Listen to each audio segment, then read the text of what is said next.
Hi, it's almost 1:30 in the morning. It is so discombobulated. It's February 7th now, 1 a.m., 100 hours, 1:30 hours. I've been packing up the rest of my stuff this evening since the last videos that I posted. Robert Schmidt Jr. left the house and went back to his apartment. Just cooked spaghetti noodles, and Kira heated up the marinara sauce, and then he left. I've been talking with Kira and gathering up some more things in the house, packing up that I would need to have as absolute supplies, medical needs, hair supplies, cleaning, soap, deodorant, all of those type of things. Making sure I have all of my important documents. And Ian got home, and he didn't want to eat the pasta and the sauce because he's like me. He can't just eat pasta and an acid straight with nothing else. And he's like carrot sticks and garlic bread to kind of help absorb all of the acid of the marinara.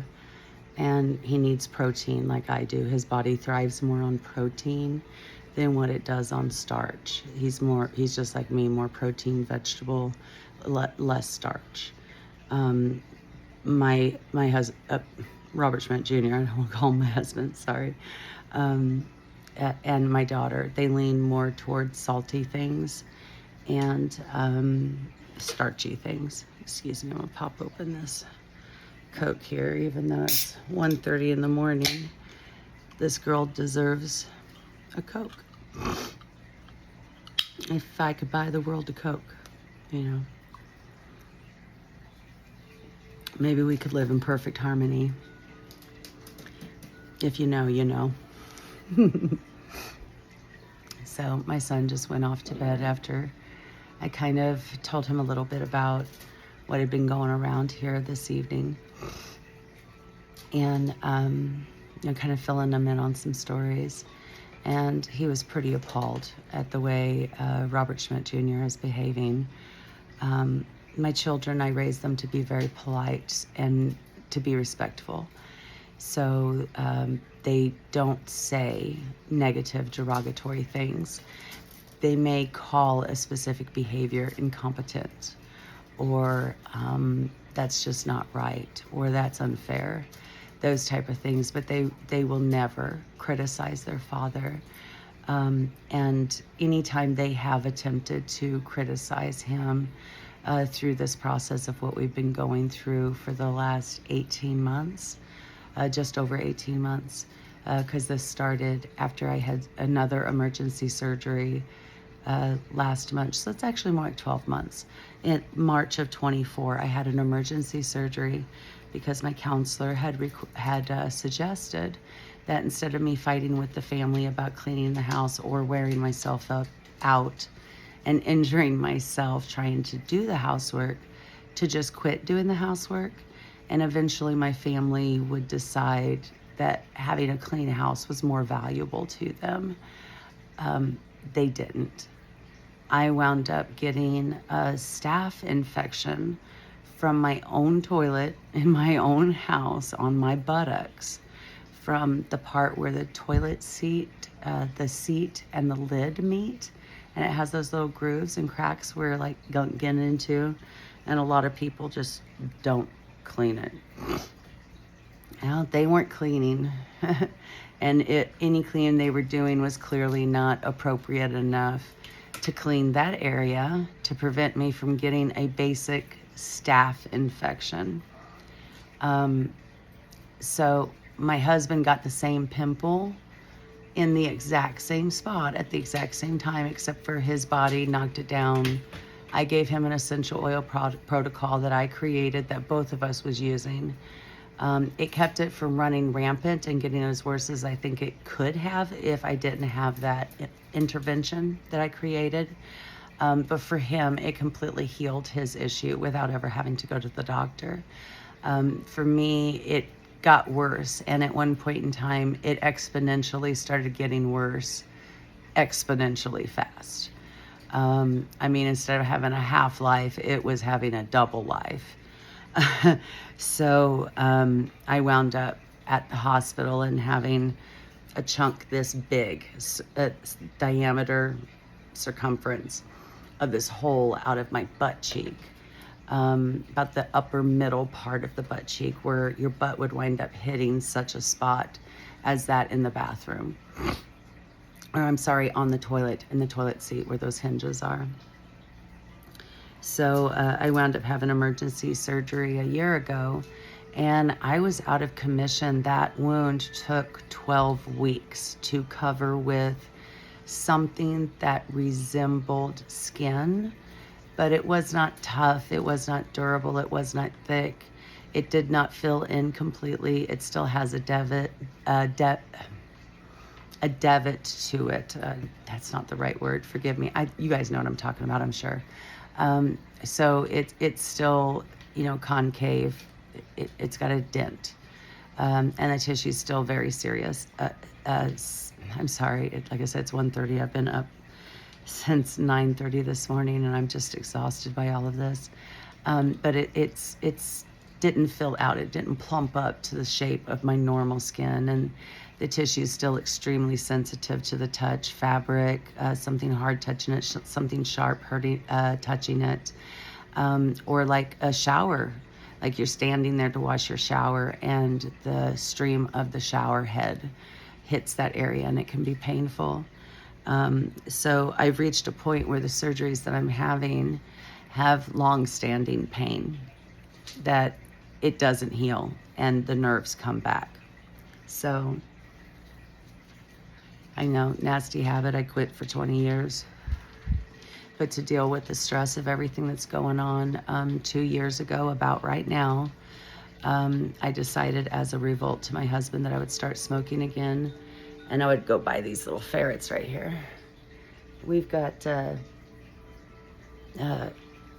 bunch of ferrets. Interesting note, side note.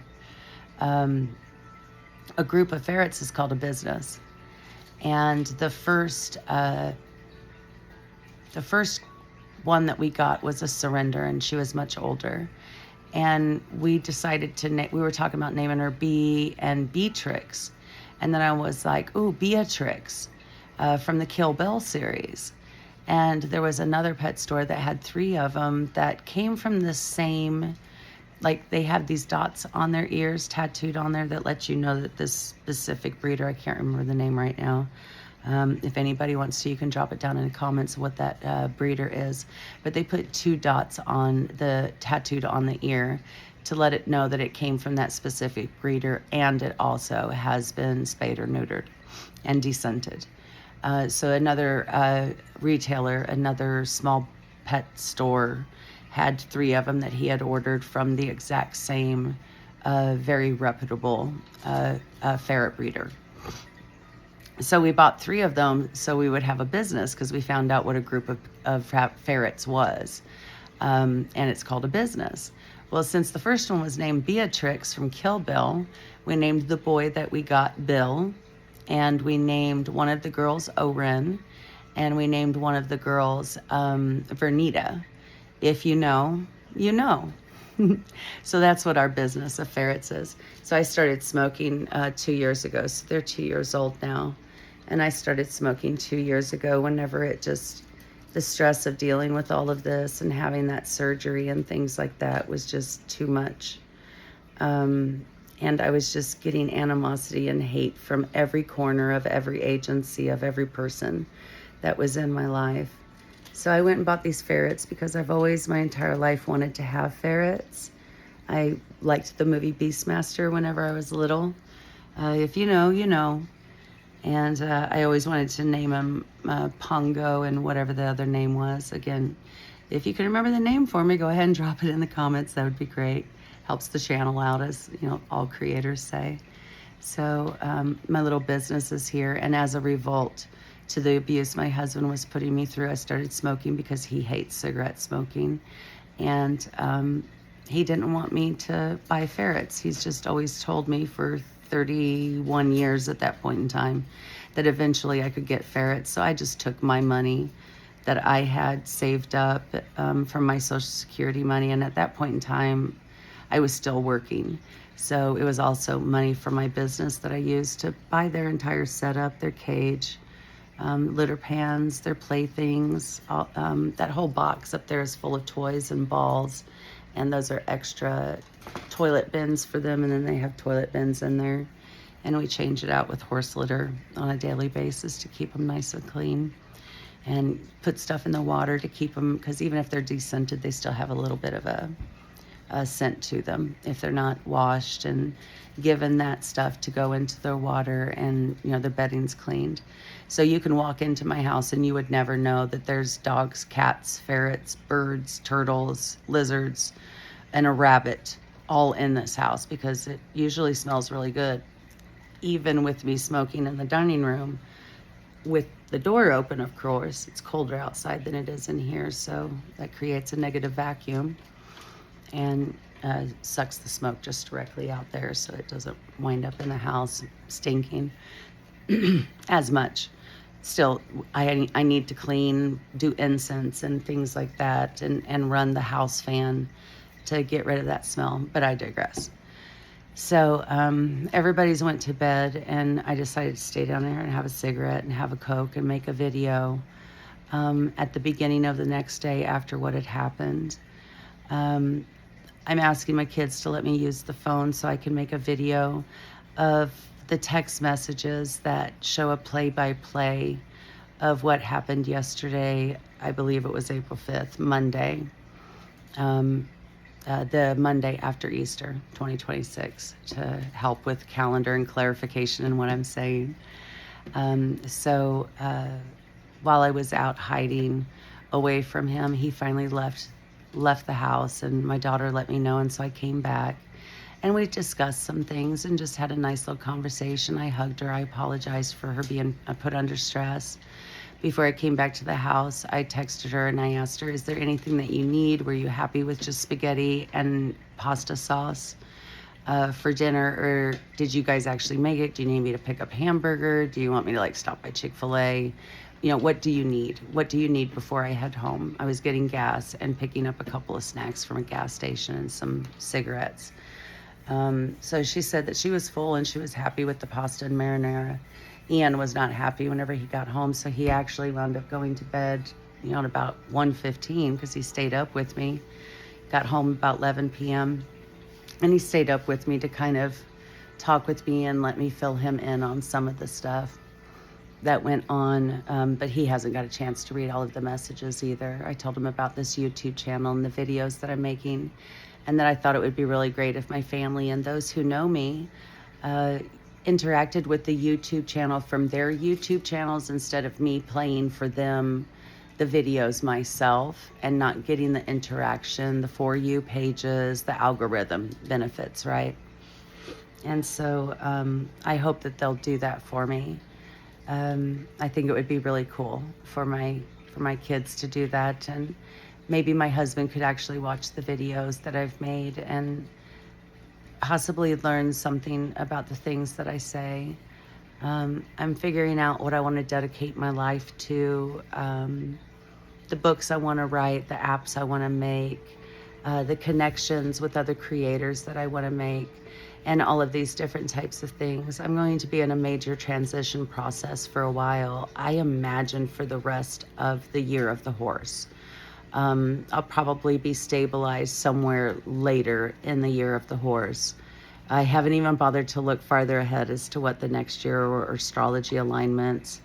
I've actually shut down watching anything right now because I don't want to try to learn anything. I don't want to be influenced by watching other creators at this point in time talking about astrology or astronomy or tarot or something about the politics or the state of the world or what have you, all the things that are out there. So I've been pretty much staying off of social media for the most part, since people keep spying on my page. I found out from Bob today, Robert Schmidt Jr., that one of his family members was snooping around Sangamon County. Apparently, the mugshots that they take of people without consent, they post these pictures on their Facebook page. And one of his members of family, I don't know if maybe they check it every day or they was just specifically looking for me or what, but Bob told me, Robert Schmidt told me today that one of his family members had seen it on Facebook and sent him the picture. I've been asking him that since he has thrown me under the bus and degraded me and told his family members that essentially I'm a psycho, that the only way that he's going to begin to build the bridge of trust back with me that I built, and that was built whenever we first was dating and first married, he would have to, with me on the phone, talk with each one of his family members and allow us to have a conversation about the truth of what their son, their brother, their nephew, their cousin had been doing to me for the last 33 years, and especially since sepsis in 2020 and the escalation of it becoming completely intolerable and 24/7 began in 2024 when I wasn't able to maintain clients, and because 3.5 years had passed and I had not been allowed to take a single continuing education unit class to maintain my license. My business was going to close. I did the work for it, and the max net income for the business was $600. For a business that used to have a net income of, $1,000, $12,000 after expenses, with it being in my business and all of the deductions, or with it being in my home, or before whenever I had an office, from all of the deductions of paying for overhead. So I always managed to budget things because I am disabled. I didn't want to work too much and wear my body out and wind up sick having surgeries. So I always made sure to stay under the amount that Social Security Administration allows for my disability payments in the program called Right to Work. So that's about $1,200. So I would always do my book work weekly, so that I was noticing as I went along how many clients I was seeing, how much money I was making off of that, plus what the overhead for the month was. So I was always daily doing budgeting. This is what the total overhead for this month is. This is what the saving is, such as that. And then subtracting all of the expenses and the overhead for the business. And a portion of that money that remained after overhead was paid from gross profit of running the business.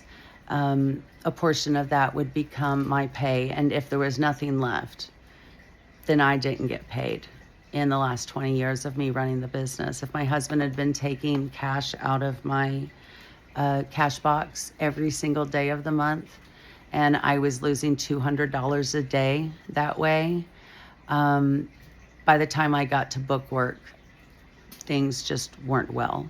And there wasn't enough money for me to be able to take those classes. So by the time we got to September of 2024, I was so worn out and so tired.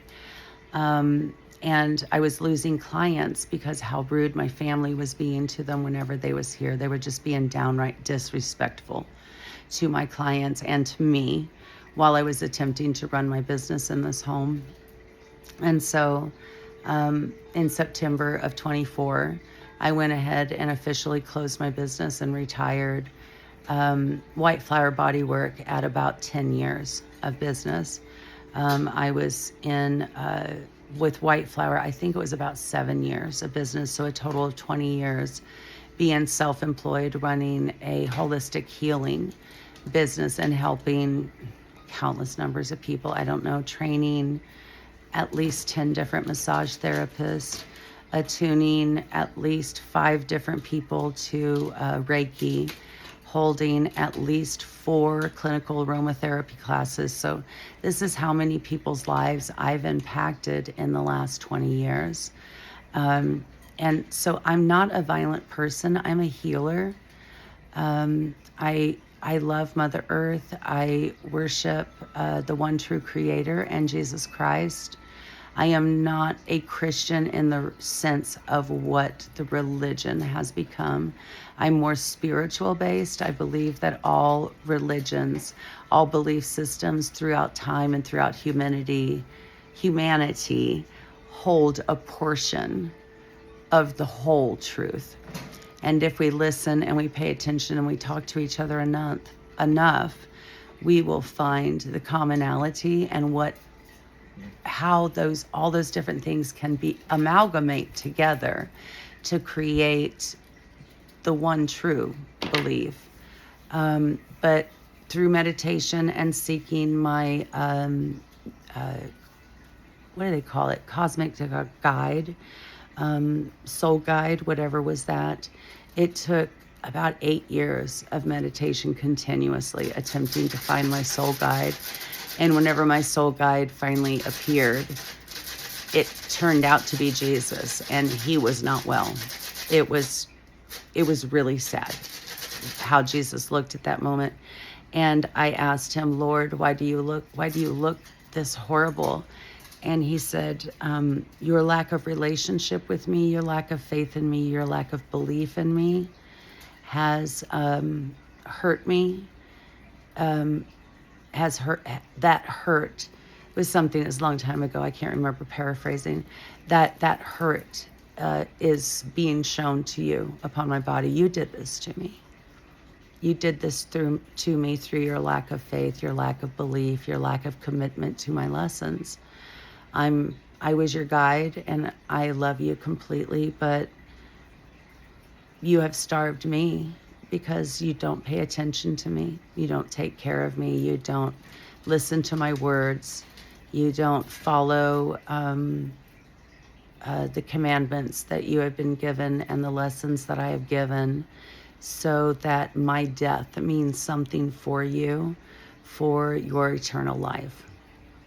So that was my meditation in trying to find my spirit guide. I was very positive it was going to be something Wiccan or earth religion based, or possibly something from India, or something exotic that was old, that was ancient and just a myth nowadays kind of thing. But no, it was Jesus. And so the video that I posted earlier, that was an ad lib on Help Me Rhonda, where I said, help me Jesus. That's really weird. That's really real. Anytime in my life that I've not known what to do, where people that I thought were supposed to be my friends, my caregivers, my family, my loved ones, actually betrayed me, I turned to Jesus. And I've done that for as long as I can remember, had a spirit guide that talks to me and guides me when I be still and know that he is God, and have eyes to see and ears to hear and a mouth that is closed and a heart that is willing to receive and be filled by the word.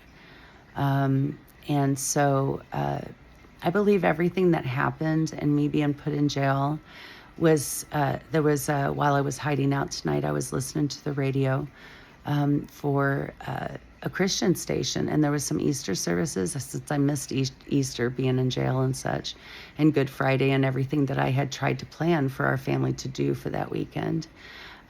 Everybody wound up missing it, and they didn't take care of any of the basics that needed taken care of while I was in jail either. I digress.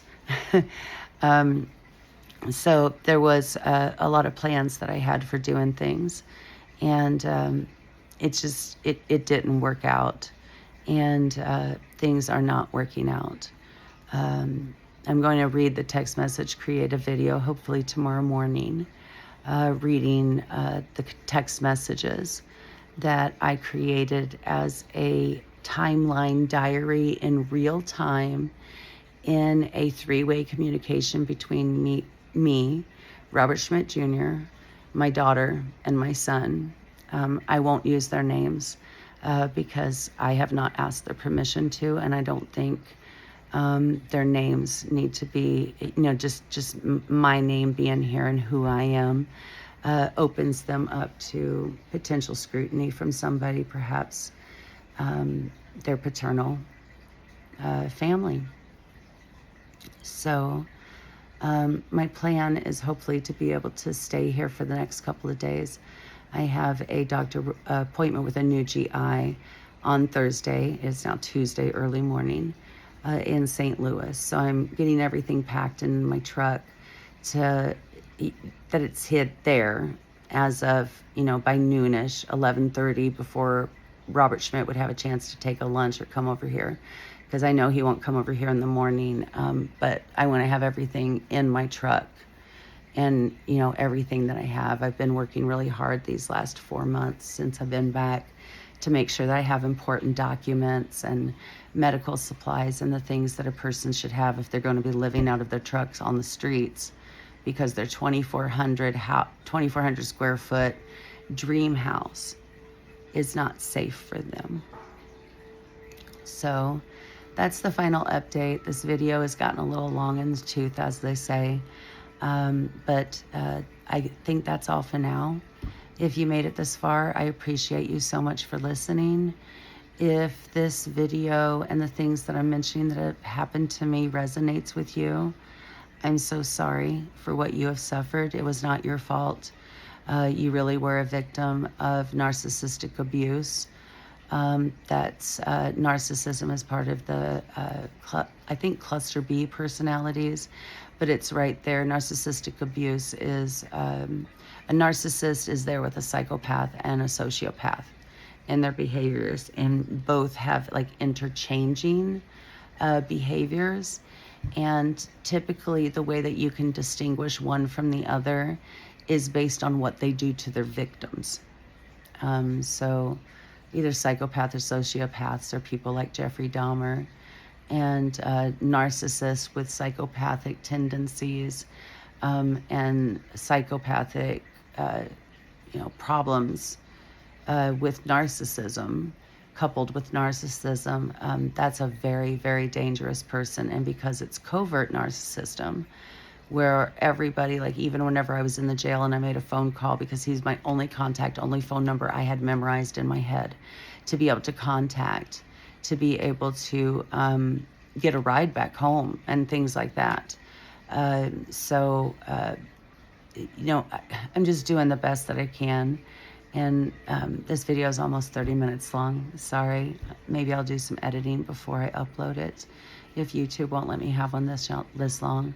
So again, thanks for listening. If you made it this long, I'm sorry if you're going through this. It's not your fault. Anything that you can do to support me by sharing, liking, commenting, any of those type of things, of course, would be greatly appreciated. I'm hoping to use this channel not only for my education in massage healing, Reiki, holistic therapies, clinical aromatherapies, but also begin the process of creating a foundation. I think that's what I want to do, is create a foundation for victims of narcissistic abuse and spouses of sociopaths, psychopaths, and narcissists, because the system does not want to help them. The system actually abuses them.